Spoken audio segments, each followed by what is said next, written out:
علیہ السلام نے کہا کہ اللہ نے آپ کے لیے آپ کی امت پر کیا فرض کیا؟ میں نے کہا کہ 50 نمازیں فرض کی ہیں۔ انہوں نے یہ سن کر کہا کہ اپنے اللہ کے پاس لوٹ جائیے، اس لیے کہ آپ کی امت اس قدر عبادت کی طاقت نہیں رکھتی۔ تب میں لوٹ گیا تو اللہ نے اس کا ایک حصہ معاف کر دی۔ پھر میں موسیٰ علیہ السلام کے پاس لوٹ کر آیا اور کہا کہ اللہ نے اس کا ایک حصہ معاف کر دی ہے۔ حضرت موسیٰ علیہ السلام نے پھر وہی کہا کہ اپنے پروردگار سے رجوع کیجیے، کیونکہ آپ کی امت اس کی بھی طاقت نہیں رکھتی۔ پھر میں نے رجوع کیا تو اللہ نے ایک حصہ اس کا اور معاف کر دی۔ پھر میں ان کے پاس لوٹ کر آیا اور بیان کیا تو وہ بولے کہ آپ اپنے پروردگار کے پاس لوٹ جائیں، کیونکہ آپ کی امت اس کی بھی طاقت نہیں رکھتی۔ چنانچہ پھر میں نے اللہ سے رجوع کیا تو اللہ نے فرمایا کہ اچھا، اب یہ 5 رکھی جاتی ہیں اور یہ در حقیقت با اعتبار ثواب کے 50 ہیں، میرے ہاں بات بدلی نہیں جاتی۔ پھر میں موسیٰ کے پاس لوٹ کر آیا، انہوں نے کہا پھر اپنے پروردگار سے رجوع کیجیے۔ میں نے کہا اب مجھے اپنے پروردگار سے بار بار کہتے ہوئے شرم آتی ہے۔ پھر مجھے روانہ کیا گیا، یہاں تک کہ میں صدرہ المنتہی پہنچایا گیا اور اس پر بہت سے رنگ چھا رہے تھے۔ میں نہ سمجھا کہ یہ کیا ہیں۔ پھر میں جنت میں داخل کیا گیا تو کیا دیکھتا ہوں کہ اس میں موتی کی لڑیاں ہیں اور ان کی مٹی مشک ہے۔ باب اس بیان میں کہ کپڑے پہن کر نماز پڑھنا واجب ہے۔ فصل نماز کا بیان۔ حدیث نمبر 351۔ اردو ترجمہ۔ موسیٰ بن اسماعیل، یزید بن ابراہیم، محمد امتیہ رز روایت کرتی ہیں کہ ہمیں آپ نے حکم دیا تھا کہ عید کے دن حائضہ اور پردہ نشین عورتیں باہر جائیں، تاکہ وہ مسلمانوں کی جماعت میں اور ان کی دعا میں شریک ہوں، اور حائضہ عورتیں نماز سے علیحدہ رہیں۔ ایک عورت نے عرض کیا کہ یا رسول اللہ صلی اللہ علیہ وسلم، ہم میں سے کسی کے پاس دوپٹہ نہیں ہوتا، وہ کیا کرے؟ آپ نے فرمایا کہ اس کے ساتھ والی کو چاہیے کہ اپنا دوپٹہ اسے اڑا دے۔ باب نماز میں گدی پر تہبند باندھنے کے بیان میں۔ فصل نماز کا بیان۔ حدیث نمبر 352۔ احمد بن یونس، عاصم بن محمد، واقد بن محمد، محمد بن منقدر رز روایت کرتے ہیں کہ ایک مرتبہ جابر نے ایسے تہبند میں جس کو انہوں نے اپنی پشت کی طرف باندھا تھا، نماز پڑھی، باوجود یہ کہ ان کے کپڑے کھونٹی پر رکھے تھے۔ ان سے ایک کہنے والے نے کہا کہ آپ ایک ازار میں نماز پڑھتے ہیں؟ انہوں نے کہا میں نے یہ اس واسطے کیا کہ تیرے جیسا احمق مجھے دیکھے، اور تو اتنا بھی نہیں جانتا کہ رسول اللہ صلی اللہ علیہ وسلم کے زمانہ میں ہم میں سے کسی کے پاس 2 کپڑے نہ تھے۔ باب اس بیان میں کہ صرف ایک کپڑے کو بدن پر لپیٹ کر نماز پڑھنا جائز و درست ہے۔ فصل نماز کا بیان۔ حدیث نمبر 354۔ عبید اللہ بن موسیٰ حشام بن رو عمر بن ابی سلمہ رز سے روایت کرتے ہیں کہ نبی صلی اللہ علیہ وسلم نے ایک کپڑے میں نماز پڑھی، اس کے دونوں سروں کے درمیان میں تفریق کر دی کہ ایک سرا ایک شانہ پر اور دوسرا دوسرے شانہ پر ڈال لیا۔ باب جب کپڑا تنگ ہو تو کیا کیا جائے؟ فصل نماز کا بیان۔ حدیث نمبر 361۔ یحیی بن صالح، فلی بن سلیمان، سعید بن حارث کہتے ہیں کہ ہم نے جابر بن عبداللہ رز سے ایک کپڑے میں نماز پڑھنے کا حکم پوچھا۔ انہوں نے کہا میں نبی صلی اللہ علیہ وسلم کی ہمراہ آپ کے کسی سفر میں نکلا، ایک رات کو اپنی کسی ضرورت سے میں آپ کے پاس آیا، میں نے آپ کو نماز پڑھتے ہوئے پایا اور میرے جسم کے اوپر ایک کپڑا تھا، تو میں نے اس سے استعمال کیا اور آپ کے پہلو میں کھڑے ہو کر میں نے نماز پڑھی۔ جب آپ فارغ ہوئے تو فرمایا کہ اے جابر رات کو آنا کیسے ہوا؟ میں نے آپ کو اپنی ضرورت بتائی۔ جب میں فارغ ہوا تو آپ نے فرمایا یہ استعمال جو میں نے دیکھا کیسا تھا؟ میں نے کہا ایک کپڑا تھا۔ آپ نے فرمایا اگر کپڑا وسیع ہو تو اس سے التحاف کر لی کرو، اور اگر تنگ ہو تو اس کی تہبند بنا لو۔ باب شام کے بنے ہوئے چقا میں نماز پڑھنے کے بیان میں۔ فصل، نماز کا بیان۔ حدیث نمبر 363۔ یحییٰ، ابو معاویہ، اعمش، مسلم، مسروق، مغیرہ بن شعبہ، روایت کرتے ہیں کہ میں نبی صلی اللہ علیہ وسلم کے ہمراہ ایک سفر میں تھا۔ آپ نے فرمایا کہ اے مغیرہ، پانی کا برتن اٹھا دو، تو میں نے اٹھا دیا، پھر آپ چلے یہاں تک مجھ سے چھپ گئے اور آپ نے اپنی ضرورت رفع کی۔ اس وقت آپ کے جسم پر جبہ شامیہ تھا، آپ اپنا ہاتھ اس کی آستین سے نکالنے لگے تو وہ تنگ ہونے کی وجہ سے اوپر نہ چڑھا، لہٰذا آپ نے اپنے ہاتھ کو اس کے اندر سے نکالا، پھر میں نے آپ کے اعضاء شریفہ پر پانی ڈالا اور آپ نے نماز کے وضو کی طرح وضو فرمایا اور آپ نے موضوع پر مسح کیا، پھر نماز پڑھی۔ باب، بلا ضرورت، ننگا ہونے کی کراہیت نماز میں ہو یا اور کسی حال میں۔ فصل، نماز کا بیان۔ حدیث نمبر 364۔ مطر بن فضل، روح، زکریہ بن اسحاق، امرو بن دینار، جابر بن عبداللہ، روایت کرتے ہیں کہ رسول اللہ صلی اللہ علیہ وسلم کعبہ کی تعمیر کے لیے قریش کے ہمراہ پتھر اٹھاتے تھے اور آپ صلی اللہ علیہ وسلم کے جسم پر آپ کی ازار بندھی ہوئی تھی، تو آپ صلی اللہ علیہ وسلم سے آپ کے چچا عباس نے کہا کہ اے میرے بھتیجے، کاش تم اپنی ازار اتار ڈالتے اور اسے اپنے شانوں پر پتھر کے نیچے رکھ لیتے۔ جابر کہتے ہیں کہ آپ نے ازار کھول کر اسے اپنے شانوں پر رکھ لیا تو بے ہوش ہو کر گر پڑے، اس کے بعد آپ صلی اللہ علیہ وسلم کبھی برہنہ نہیں دیکھے گئے۔ باب، 70 کا بیان جس کو ڈھانکنا چاہیے۔ فصل، نماز کا بیان۔ حدیث نمبر 367۔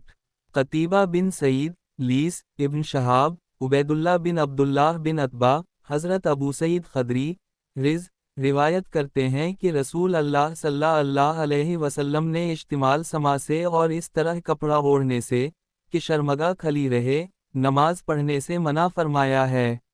باب، بغیر چادر اوڑھے صرف ایک کپڑے میں لپٹ کر نماز پڑھنا بھی جائز ہے۔ فصل، نماز کا بیان۔ حدیث نمبر 370۔